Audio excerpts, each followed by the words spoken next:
Hi అండి, good morning. ఈరోజు tiffin ఏం చేశారు? మా ఇంట్లో పులిహోర, నారింజకాయ పులిహోర అనమాట. షార్ట్ వీడియో ఉండింది, చూసేయండి.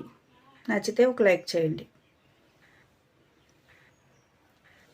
హాయ్ అండి, ఈరోజు టిఫిన్ మా ఇంట్లో పులిహోర, నారింజకాయ పులిహోర అండి. నిమ్మకాయ తినుంటారు, చింతపండు పులుసుతో తినుంటారు, మామిడికాయ ఎన్నో రకాలుగా చేయొచ్చు.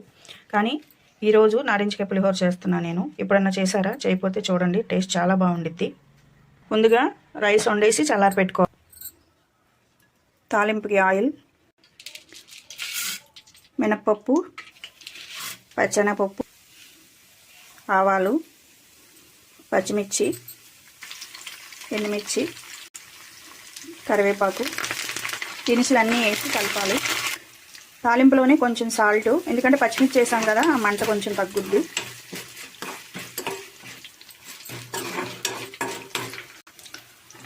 తాలింపు వేగిపోయింది. నారింజకాయలు ఇలా 2 ముక్కలుగా కట్ చేసుకుని రసం తీసుకోవాలి. రసం తీసి పెట్టుకున్నాం కదా నారింజకాయది. ఇప్పుడు కొంచెం పసుపు వేసుకుందాం రైస్లో. పసుపు, తాలింపులో కొంచెం వేసాం కదా, రైస్లో కూడా కొంచెం సాల్ట్. పసుపు సాల్ట్ కలిసేలాగా కలపాలి. ఇవి గుళ్ళు నేను పొట్టు తీసి పెట్టుకున్నా, అందుకే తాలింపు అంతా వేగిపోయిన తర్వాత వేస్తున్నాను. మనం తీసి పెట్టుకున్న నారింజకాయ రసం కూడా పోసేయాలి. ముందుగా రెడీ చేసి పెట్టుకున్న తాలింపు కూడా వేసేసి కలిపేయటం. ఇంకా చూసారు కదా ఎంతో రుచిగా ఉండే నారింజకాయతో పులిహోర. చాలా బాగుండిద్ది. మీకు అందుబాటులో ఉంటే నారింజకాయలు చేసి చూడండి.